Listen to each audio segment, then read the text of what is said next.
Our rising debt levels poses a national security threat. Bigger than the size of our economy. People need to start taking this seriously or it'll be too late. It's Washington, D.C.'s game of kicking the can, and your kids are going to be it. The national debt of America at this moment is $34 trillion, the same size as America's economy. This debt is continuously growing because US lawmakers are unable to create any long-term budget to tame it. Different officials and finance experts are warning that this debt will cause the Great Depression and the tipping of the American economy. Default on its loans, which could create turmoil in the U.S. economy and worldwide. Lawmakers have just 2 more days to raise the nation's debt ceiling and avoid a catastrophe. IMF officials have warned that this borrowed money is overheating the economy and the value of the dollar is going down. It took America almost 220 years to get an $11 trillion national debt on it. But in the last 4 years, it managed to add another $11 trillion in it. A lot of people believe that the US doesn't need to worry about the debt because it's not going to pay it back. Some show no interest in knowing about the economic situation, but they don't know that everyone living in the US is going to be impacted by this debt. How? Well, my friend, we have to understand it by discussing who owns the US debt and where the government is spending it. Two main groups own US debt. The first one is public and the other group is intergovernmental. The public comprises 79% of the total debt, which is almost $27 trillion. The other group, intergovernmental, comprises about 21% of the debt, and it's almost $7 trillion. Various individuals, companies, countries, and corporations are in these two categories.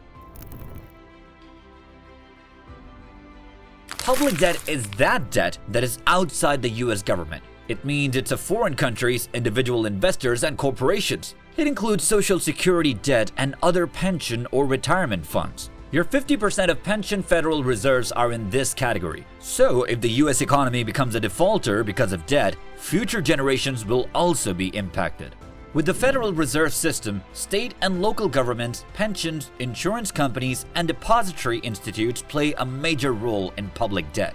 Local or domestic investors contain almost 2/3 of the debt. The Federal Reserve is the largest holder of debt because it purchases and sells Treasury securities as a means to influence federal interest rates. It owns almost 35% of the debt.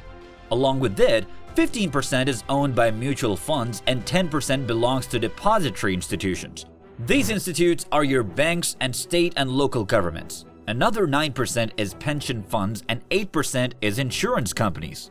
The rest of the 22% of debt belongs to foreign countries such as Japan, China, the United Kingdom, Luxembourg, Canada, Switzerland, Ireland, the Cayman Islands, Belgium, and many more. The bigger investor here is Japan, followed by China and the UK. These countries buy dollars to keep their currency stabilized in relation to dollar prices. With this, they can do foreign trade easily. Among this foreign debt, 52% is handled by foreign investors while 48% is handled by foreign governments. These investors believe that the US is a safe place for lending and investment. That's why investors in Japan and China hold almost $2 trillion of this national debt. These ratios and numbers are alarming for the US government, as its reliance on foreign investors has increased with time.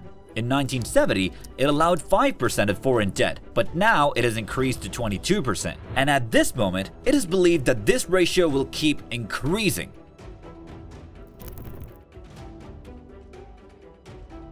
Now let's talk about the other group that owns the US debt, an intergovernmental group. This category of debt is the one that the government owns to itself. It's a transfer from one part of government to another and has no impact on governmental finances. It means that government agencies borrow money from each other, which is almost $7 trillion at this moment. The question here is, what's the source of this debt?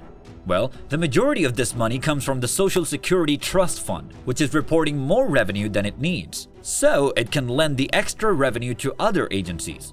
These agencies can fund back to the US Treasuries, so intergovernmental funds are both an asset and a liability for the government.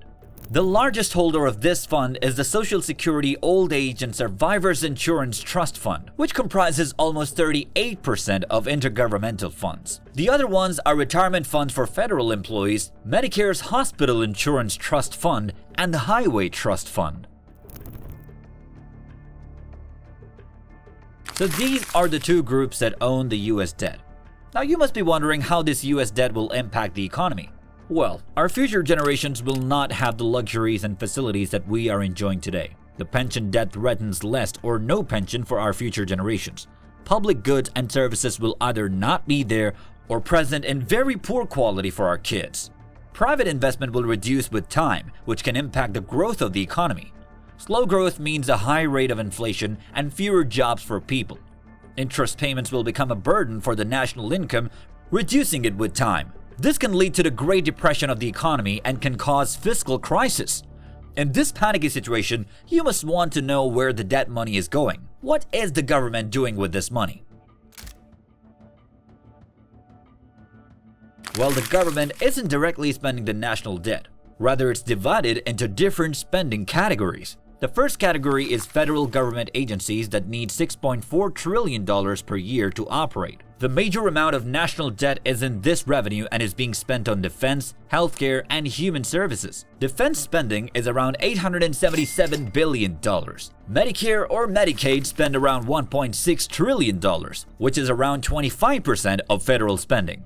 Another major spender of debt is Social Security programs, also known as human services. In Medicare, those people who get insurance due to their low income, health issues, or old age need almost $1.3 trillion, or 20% of federal spending each year. Except for these, all the other human services such as different kinds of insurance also need large amounts of money. The third category is interest payments on previous debts. This portion is continuously increasing because debt is increasing and interest rates are also skyrocketing each year. In 2023, the interest payments alone were $661 billion. They are further straining the national income and can lead to more national debt and the death of the economy. The fourth main category is infrastructure. In 2023, infrastructure spending is about $250 billion, which is about 3.9% of federal spending. The fifth category is research and development.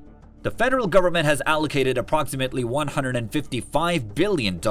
It supports advancement in healthcare, scientific research, and technology. It means that the government is spending the revenue in a better place because it's helping millions of Americans, groups, and communities to survive. But their spending is getting more than their revenue, which is resulting in the national debt. Lawmakers have to make a policy to balance their spending with their revenue to avoid future debts, and should do something to deal with the current debt. Otherwise, the US economy will suffer greatly. We'll keep updating you about this situation, so subscribe to our channel and ring the notification bell.